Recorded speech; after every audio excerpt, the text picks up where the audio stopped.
Hi, sis, and welcome back to the Balanced Woman podcast.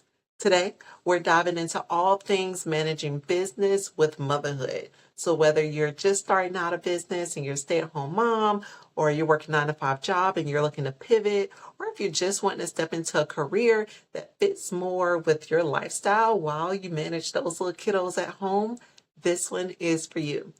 Today, we're going to have our first guest. Her name is Candace Dudley. Candace is a former teacher turned entrepreneur and stay-at-home mom. She's the host of Better Brave podcast, which has over 160 episodes where she empowers women in podcast management, podcast guesting, and sustainable growth strategies. Candace is passionate about breaking barriers and helping women create bold, fulfilling lives on their own terms. Candace, welcome to the podcast.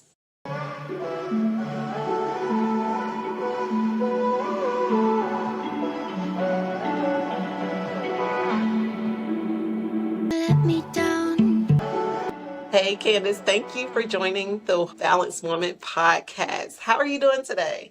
I'm great. Thank you so much for having me. I love the mission that you have behind this show. Thank you. Oh, I'm excited. This is my second episode, but I always want to do the guest podcasting. I feel like I have plenty of platforms where everybody hears my thoughts and hears my feelings, and so I want to make sure that I can learn just as much as everybody else, especially about today's topic about building a business and managing motherhood, which is right up my alley. So I have two little boys. I have a 4-year-old and a 2.5-year-old because I was a little crazy. I can relate. My kids are very close in age. My three are almost back to back to back. The first two are less than a year apart. So I can totally relate to having littles close together. Well, good, good. So that's going to be perfect for this podcast because I have found that the majority of moms follow me, which is not surprising, right? Because we all struggle a little bit with like finding that balance, especially when we have these little people in our lives that demand a lot of time, rightfully so.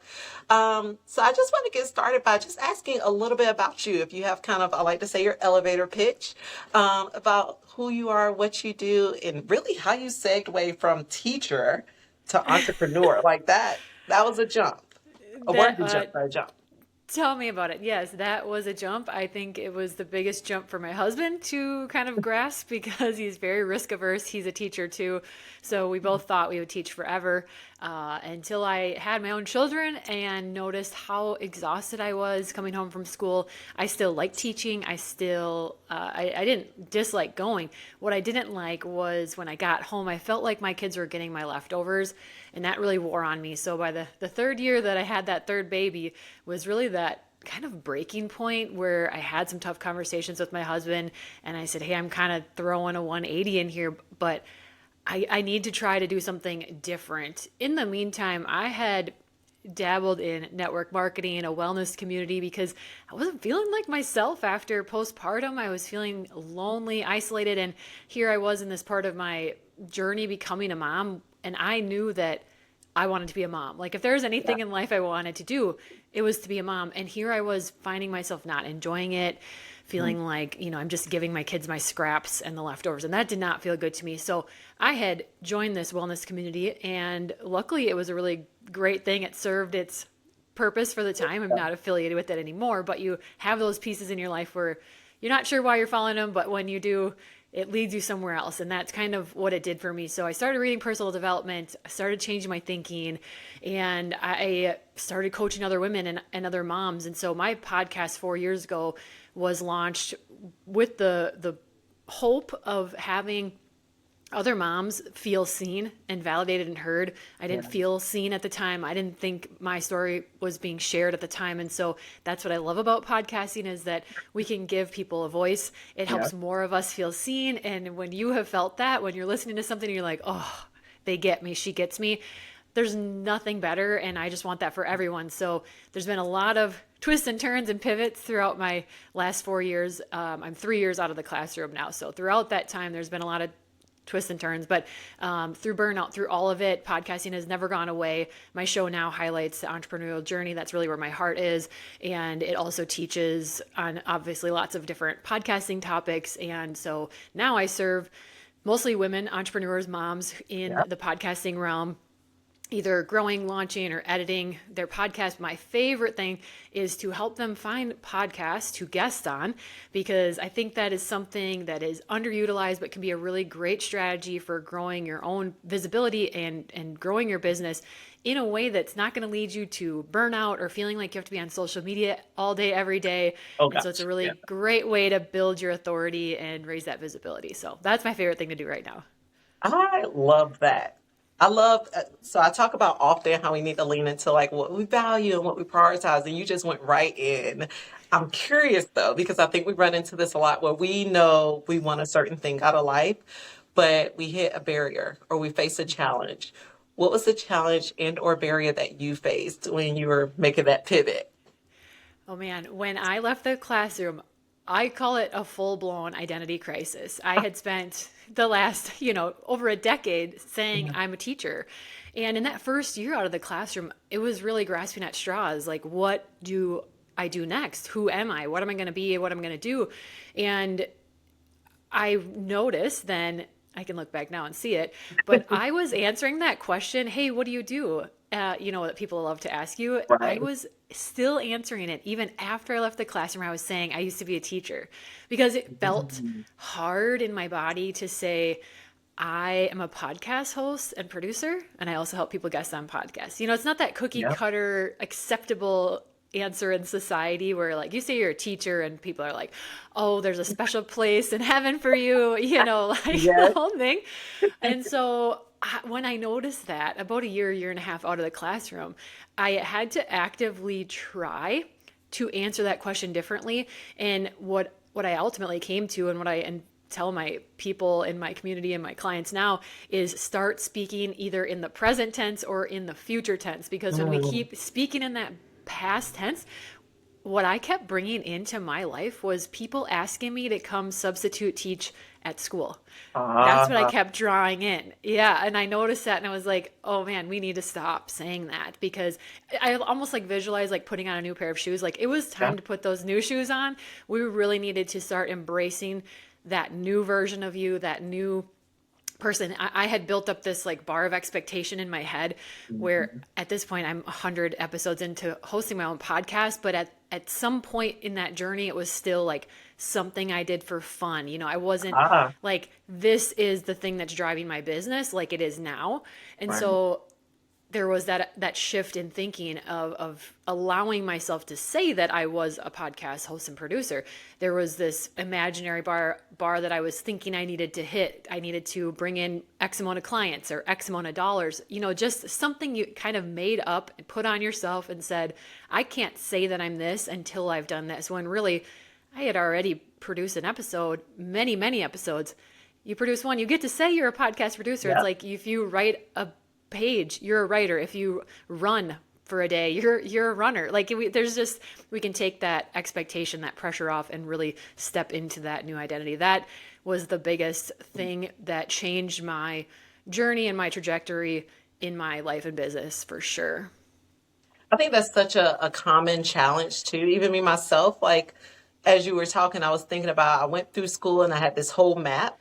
Anybody that knows me personally, I follow my map to a T. I'm very type A.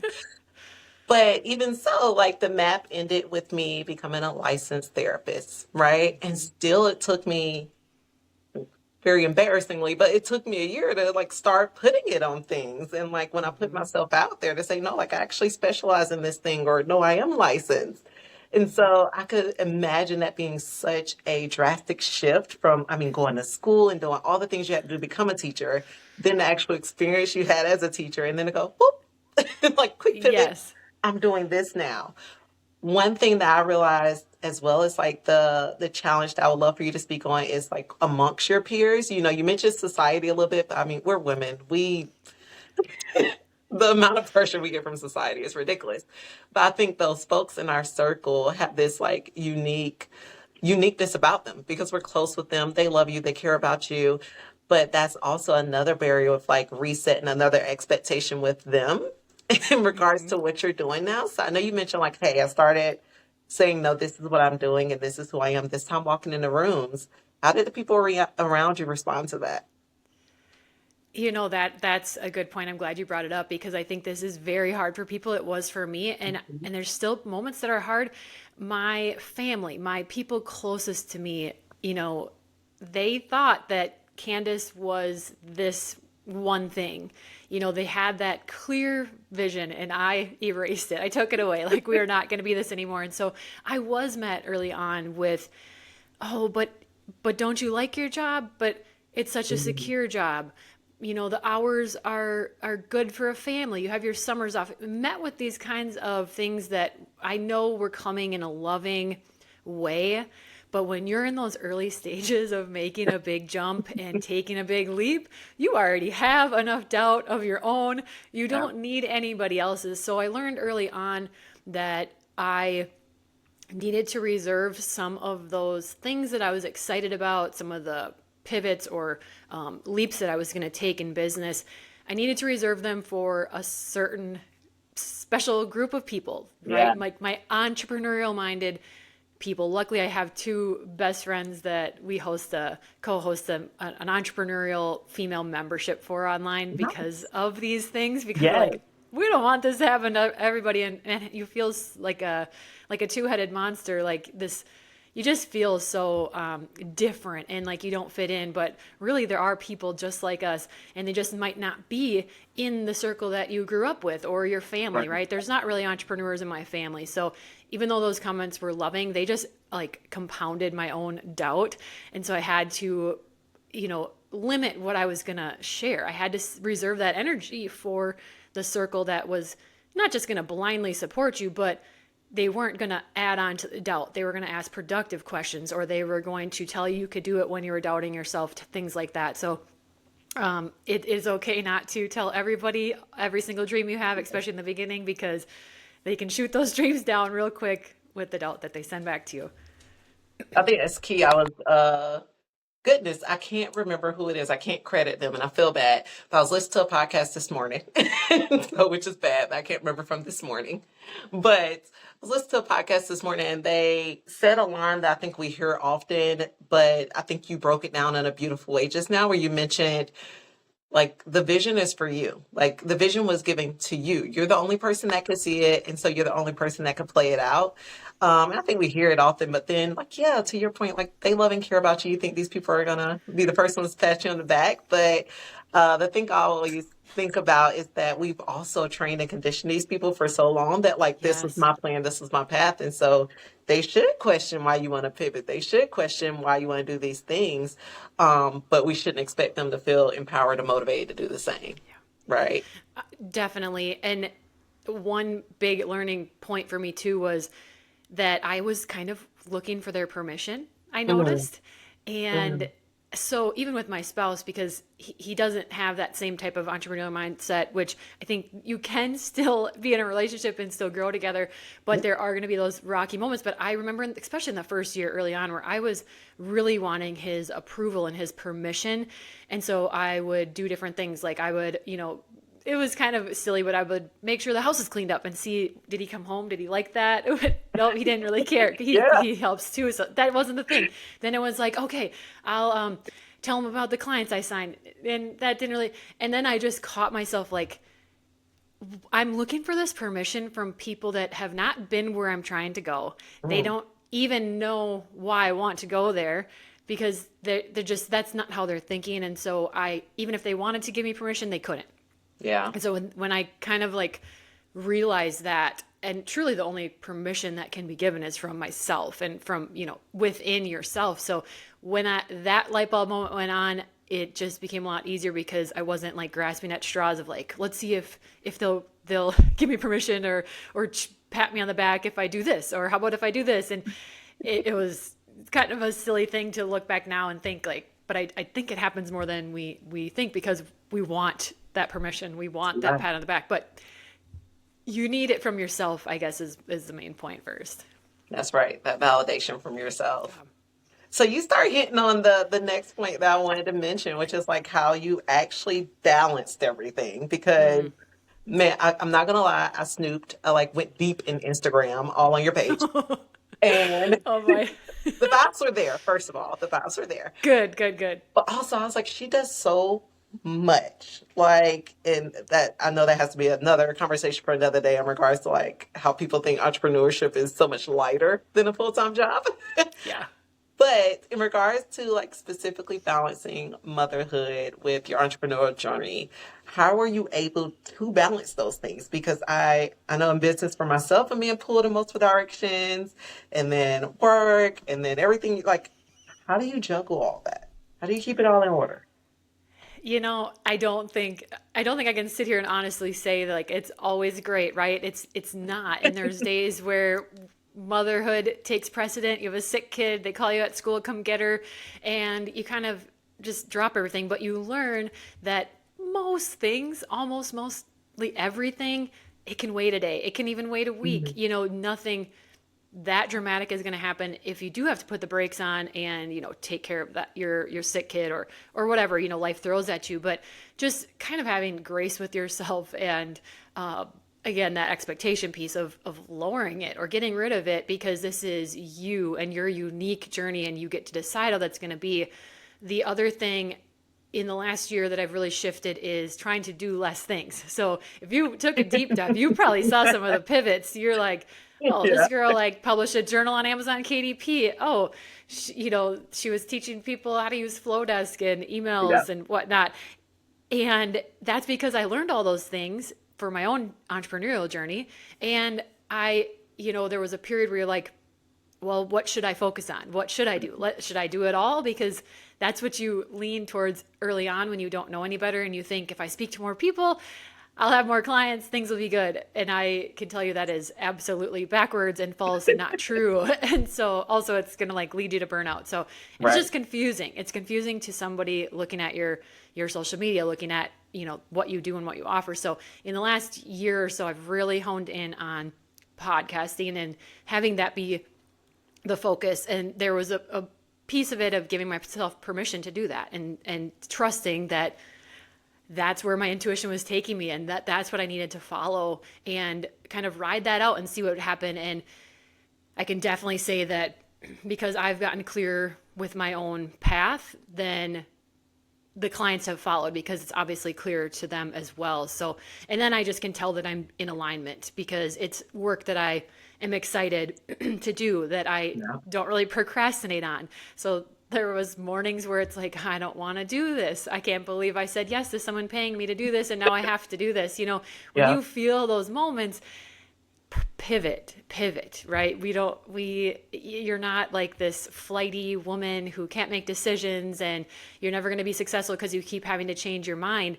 No, you're a strong-willed woman that knows what she needs and wants in her business and how to stay in alignment with that. And so you're going to make decisions and choices to pivot and get yourself into alignment. So really taking a look at what fits you and what doesn't, what lights you up and what does not, and then allowing yourself to follow the things that do fit those, good vibes. Fit when they fit that, you need to go after those because I think working in alignment, especially as an entrepreneur and a mother, I want my children to watch me and see that their mom made brave choices Yeah. and followed what she wanted to do, not what other people told her or what she thought she should do. Mhm. Yeah, I think, oh my gosh, I just, everything you said, I'm like, yes, me too. Like, I did the same exact thing. I came out once I finally realized I was a therapist. It's like, I'm doing it all. I could solve all the problems, I could do all the Yes. things. I am Superwoman. And man, I was like, just got done breastfeeding one kid and had to like wean him off because I was pregnant again, right? Yes. And still at the same time trying to like launch all these services. And so same thing. Like I was doing all the things. I was on Hmm. every platform. I mean, minuscule ways I was doing it all. Email list and all these things. And man, I've been doing this for years. And it took this year for me to like finally realize, okay, I need somebody who's been there, done that. Yes. Invested in a coach, have a great community now who's like, whoa, we'll all that back and get this together. And life is so much more manageable by actually just like prioritizing. And I think that was the thing you hinted at a lot was that every day doesn't Yes. necessarily look different. It's just that you have to go into it knowing what you value, what you prioritize, and being like a little bit flexible, right? Because like you Yep. said, like you're the writer of your story. So like being willing to change or being willing to pivot. And I think you need so much of that on your entrepreneurial journey and in motherhood. Like, so it's like Yes. a skill you're building every day, no matter what you're doing. So that, Oh. that was gold. So, okay. I have to ask because I'm a realist and I work with a lot of moms who what's the phrasing I'm looking for? Because I think we've both been there too. Where like it's really hard in the moment to see how this situation can get any better, right? Like from the outside looking in, it's like this little change will do you a world of good. But like I have to get you to see that. I would love if you feel comfortable if you would share like kind of one of your real world examples. I like to say of a moment where you were facing that tough battle between like motherhood and business and how you handled it. Do you have an example? I'm trying to think. Let's see. How do you mean like with motherhood and then like something that I needed to change in business because it wasn't Yeah. meshing? Okay. Um, so I adjusted my calendar. I think that this Mm. is take this advice because if you're listening and you're like I was trying to book calls and things and be available 24/7, thinking that Mm. I have to be available to potential clients, to people that want to come on my podcast, and I just need to be on their schedule. And the reality is, you are in charge of your own calendar, and so take things into account of what's your children's schedule. Yeah. So I need to be done, I'm in Central Times when I'm in Minnesota, but I need to be done when my kids get out of school because Yeah. I need to be on point. It's mom time and we've got activities and they're in sports and so I can't be recording or doing things after that. It's going to be loud in the house. It's not going to work. So adjusting that calendar, I also don't really book calls on Mondays or Fridays.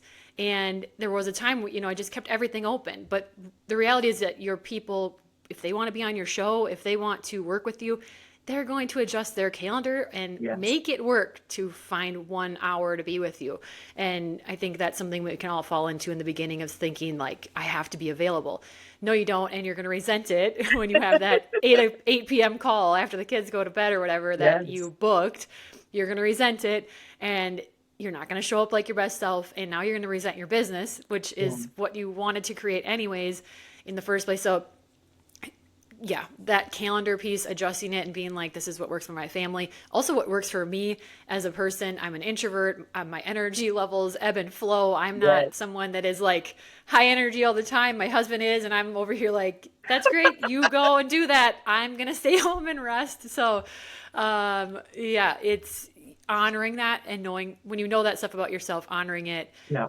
in regards to your calendar and your working schedule. It doesn't mean that I sometimes don't do some back end work or edit a podcast at night, but that's not draining to me or it's not as much energy output as like a call or a recording or something would be. So reserving times for those things and not being available 24/7. Nobody needs that.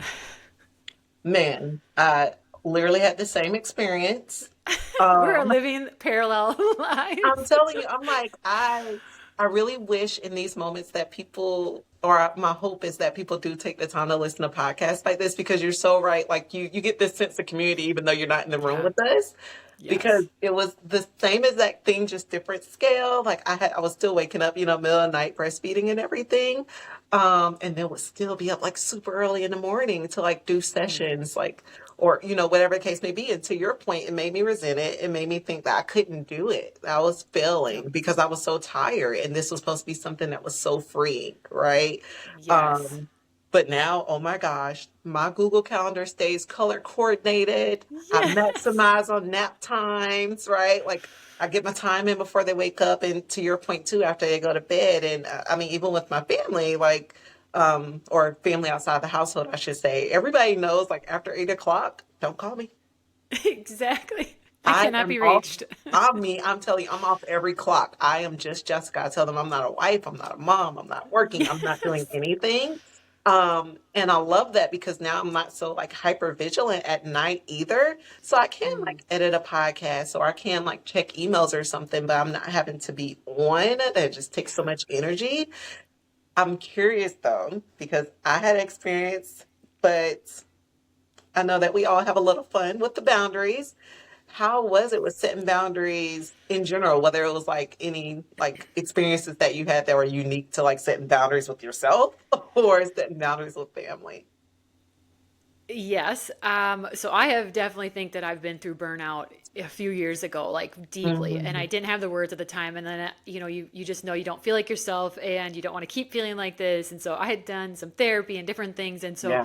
I learned a lot through that. And I took a mindfulness and meditation coaching certification, like all the things. And now Nice. I can see it now where I'll catch myself and I'll be falling back into that old me, which Right. is a college basketball player athlete where we push through, and I've been taught for Mhm. at that point my whole life that we just push through. It doesn't matter if we're sick, we got a game to play, we got to get to practice, we push through. It doesn't matter how you feel. It's that hustle grind culture, Yeah. and it's also what society praises us for. Yeah. So I do catch myself much quicker now, but it creeps in sometimes where I start getting back into that. And it's like, I could just get one more thing done. I can just do one more thing. And then what happens to me is I'll wake up a day later or the next afternoon and I'll feel like a big energy crash. And so Mhm. that's my sign to be like, all right, we need to have a buffer in here. We need a little downtime. We need a little me time because I know what it's like to end up in big burnout, and that Yeah. is not fun and it's not a quick fix. So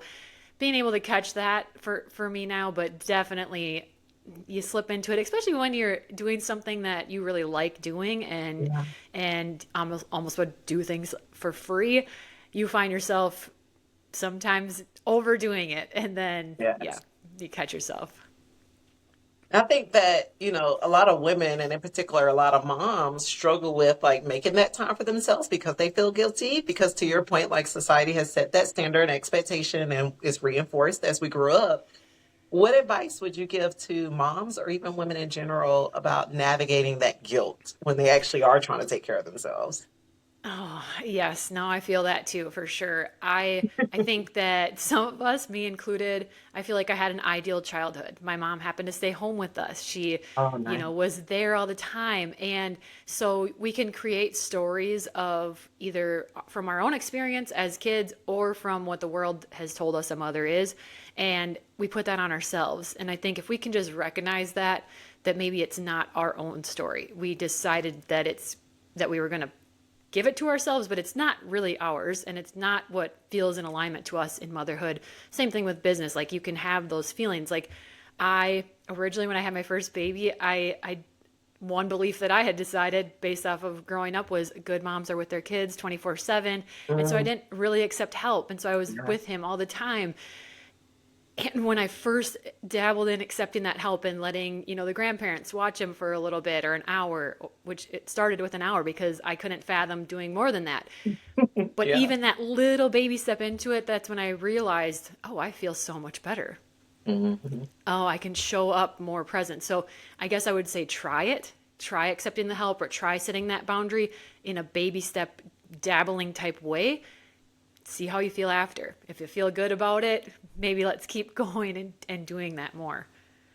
So you hit it on like two key points. Number one, it sounds like you relied on the right people, which I think is like super key because we don't like to be around some people ourselves because we feel it's unsafe. So we definitely want to make sure it's safe for the kiddos.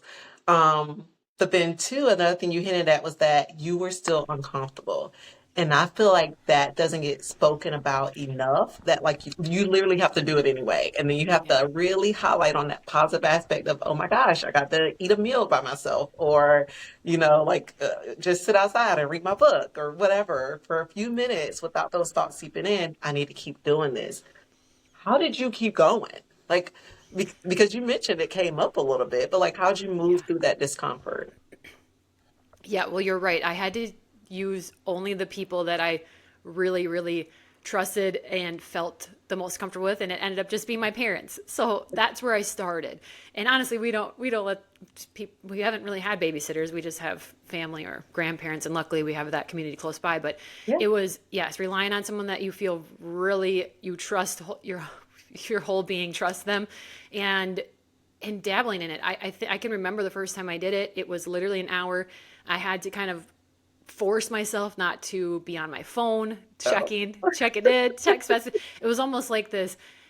this like test. Like I just knew that I needed to try this. I knew that I needed it. And I had, but it was a little bit of like forcing yourself, like put the phone away, put it in the other room where I can't access it. And, forcing yourself to like get through that hour, because then once you did, you were like, okay, we could try this again. We could try a half a day, that type of thing. He's older now. Well, we could have an overnight. We could do one of those with the grandparents. So, and then you also just learn once you keep going is that you see how much, that family in your life, that how much your kids enjoy being over there and being at their grandparents' house. Yeah. That makes it a lot easier too. I know not everybody has that. And, but I hope that for people, if you do have someone like that in your life, that you utilize it, because it makes a big impact. And even now there's things I do where I communicate with my husband and say, hey, I need you to take the kids. I need to be, or I want to be on this call or something. Like, can you take them to the park? And what I did early on was I would think in my head that he should just like, no. Because as a woman, we'd probably be intuitive enough. We'd be like, oh, you have a call today? Let me get those kids out of here for you. I don't know, but my husband doesn't work like that. So I would find myself getting mad at him because he couldn't just figure it out that I need the kids out of here. Right. Yes. And so then it was just like this light bulb moment of like, okay, what if we try telling him or saying, hey, can you get the kids out of here? Are you free to do that? I need 1 hour.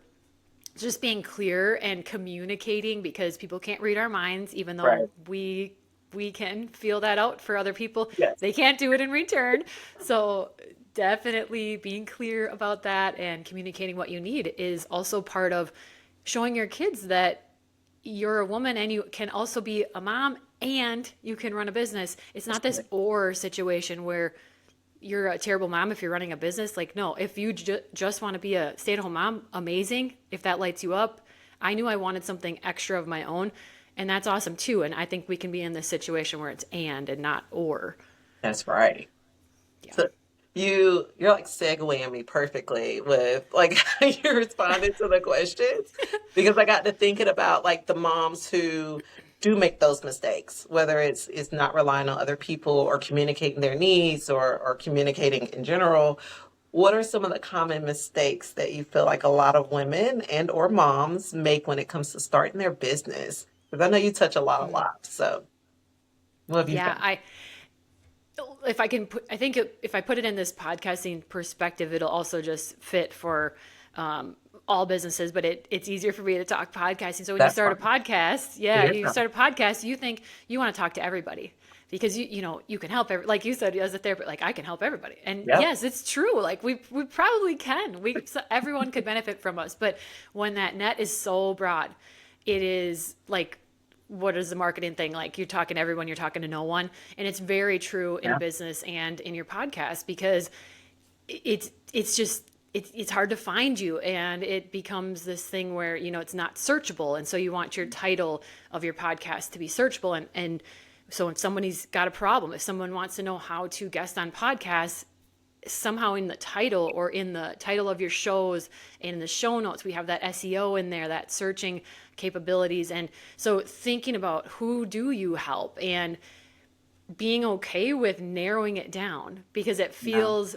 scarcity, like, oh no, there's not enough people. But the reality is so many more people are going to see you, hear your message if you're being specific and say, oh, I need her. That's me. I need help. But if we're talking to everyone, then they can't see it and say, that's me. They can't self-identify. Right. So I would definitely in the beginning say that is one big mistake that we make. I made it in my podcast. I'm like, this is for all women. This is for everybody. And now it's like, no, it's for entrepreneurial spirited women, that are wearing all the hats, a lot of solopreneurs, and that's the focus. And so it's a lot easier for someone to come to the show and say, yeah, that's me. I want to listen to this, versus I'm looking for a mom podcast about mom life. Yeah, I touch on some motherhood things, but there's probably a better podcast for you to go to. And that's okay, because that's why there's clients for me, there's clients for you. That's the abundance, is that there's people for all of us. And when you can kind of trust that helps a lot in being able to move forward, because now your messaging, now your social media posts and everything, your emails, they can be specific, and Yep. it's so much easier for someone to read it, see it, and identify that, yes, that's me. And it's just way better than the alternative, which is people keep scrolling by because you're for everybody and not for them. Yes. Oh man, I hated that step. I'm not gonna lie. Same, You would same, see it same, everywhere. You same. gotta niche down. You gotta niche down. Be specific. And I'm like, women. That's Yep. specific. It's just like some of it was the scarcity mindset, like that you're hinting at, was that like, what if this one unicorn woman comes across my post? I want her in my community too. Yeah. Versus like, no, these are actually my people right here, and it's enough. Like there are like 8 million people in this world. I have to say that to myself often. Like there are millions of people in this world, and of those millions, like we still outpopulate men. And so like you have this huge pool of people, and I still cannot stand it. Like this is like it's still a step and a sword I would die on when it comes to business. It's been incredibly helpful because to your point, with the other steps you need to do, it becomes easier. Yeah. I know who I'm talking to, and then like even writing emails, like you're just like talking to a friend because you know exactly what they need to hear and what you need to take care of, or how you can assist them. And I was like, but I also know all these other things. I know. It's like, Yeah. Oh, no, I agree. I agree. And the thing that I think about too is, there's that kind of menu that is public. And, mm, but once you get people in the door, and if there's natural conversations that are like, yeah, I'm also starting this and I need help with this. And you're like, oh, well, I know how to do that too. And that's fun for me and that's aligned with me. right. Then you have this like hidden menu that's like that special menu that only people get, VIPs get to see this, right? That's right. But it's not what you're going to put out as your content, as your podcast episodes, and as, on your website. That's going to be there for those specific times where you're in those one-on-one conversations. That's right. I've heard it called like the surprise win. Yeah. And so a lot of women I work with, they're like, oh my gosh, I started to lose weight and like I'm eating better. I feel better, all those things, even though we got together to fix your routines, fix your schedule, help you manage your time, like reduce all that overwhelm. And they're like, and now I've lost weight. I'm like, now you have time to focus on those things, right? Like, or now you have time to go to a doctor and feel like figure out what's going on. Now you have time to read. Now you have time to take care of yourself. But like they may have came in just because they were like to your point, burnt out, stressed, overwhelmed, right? And I want that gone. And now you have all these little hidden treats that are done filtered in there, fixing all those systems. So okay, okay. If someone is listening, which hopefully they are, I know I just Yes. started, but still, what is something that you feel like they should focus on first? Like even before niching down, what should they focus on first if they're a mom and they want to start a business? Look at the skill set you have. You likely Mm, have a lot of skills. I yeah. know as a teacher and a mom, I thought I can't do anything else. That's it. There's nothing else. But now, 8 years into entrepreneurship, 4 years, in my podcast, you can really clearly see that we have a lot of skills. You're Yeah. probably organizing your entire household, you're event planning because you're planning birthday parties, you are Yes. managing schedules. I mean, it is literally endless. And if you need to brain dump a list of everything that you take care of in a day, meal Mhm. prep, grocery, write it all down. I like to brain dump a lot. I think that gets things out of our head onto paper. It clears up a little Yes. brain space, and now we can look at it. And like we talked about before, you can look at that list and you can prioritize it. You can take this new, you know, look at it and say, what things are exciting to me? What things do I get like nervous butterflies, but like the good kind where it's like Yeah. exciting nervous? That's what we want to lean into. We don't want to lean into the things that we think we should, the things that we think make the most sense, the things that, we think will bring in money. If you're in alignment and you're doing the things that are giving you those butterflies and excited, all of that other good stuff will follow. But when we're doing things out of alignment, things we think we should, things that, that piece, and we're letting our brain kind of get in the way, Hmm. the money, the success, the clients, it's not coming. I've experienced it firsthand. So, and so have many people that have guested on my show. I don't know if Oh it's the same yeah. for you, but I think that's where you start. And then you take whatever your time allows for, you just take little steps. So how can you break down that goal of launching that business? What do you actually need in place? a lot of times it's much smaller than we think in the beginning. And once those things become second nature, now we can add to it. But just taking things at a pace that works for you, because Instagram and social media and the world looks like such this instant business overnight and things happen Yes. immediately. I thought about leaving the classroom for 3 years before I finally did it. I thought about and researched a podcast, starting a podcast for a year before I finally did it. And so just, let the pace be what it is for you and keep taking a step forward. And next year, when you look back, if you did that, you're going to be in a completely different spot and you're going to learn so much and made so much progress. That's powerful. I like that. Because you do make small steps along the way and you do just almost forget what happened throughout the Yeah. year, how far you came. So that's really good. Yeah. Okay. I have a last question, but probably the Okay. most important. So, where do you feel you still need to improve with your balance in your life? Ooh, I need to improve in my balance, doing things for fun, for the joy of it. Oh, I know that when I do them and take the time to do things just for fun, just for me, creativity increases, like all these great benefits, right? And we need all of that when we're entrepreneurs. But that is the thing that I still cut off my to-do list way mm, too quick.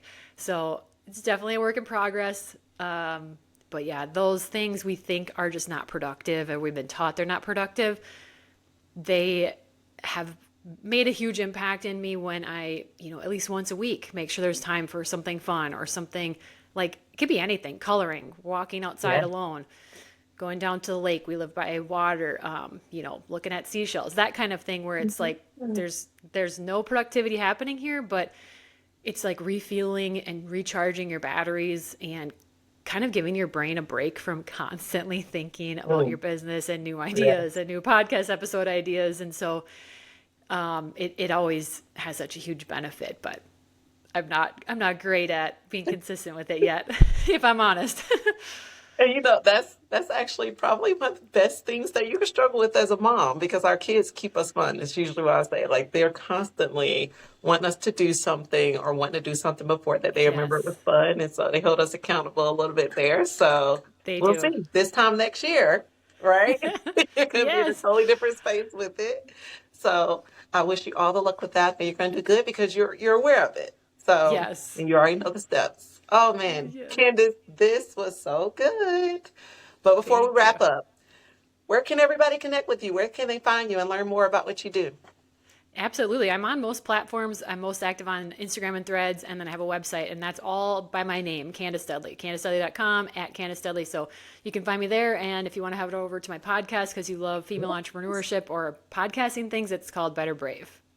Awesome, awesome. Okay, so I'm going to make sure that all things are linked in the caption or in the comments below so you guys can click and go because if you're like me, if it's hard to search, I'm not going to do it. So I'm going to make sure it's right there in your face so you guys can follow Candace and continue her on her journey. Hopefully she has a whole podcast named like Podcasting Fun or something. I don't know. I'm throwing it out there at this point. But thank you guys so much for tuning in and thank you, Candace, for joining us.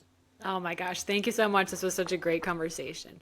This was amazing. Episode 2 in the books. I don't know what kind of happy dance that was, you guys. I think I stole that from Wisdom.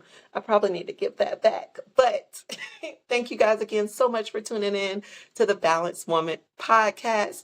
Episode 3 will be available next week, Monday. So stay tuned. We're going to keep the guests coming. We're going to keep talking about balance and how it impacts your daily lives and how to get it.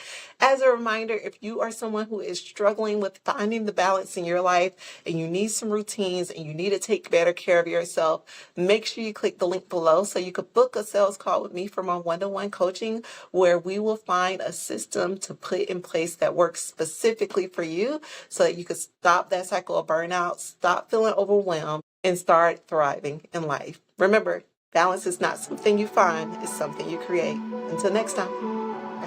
Bye.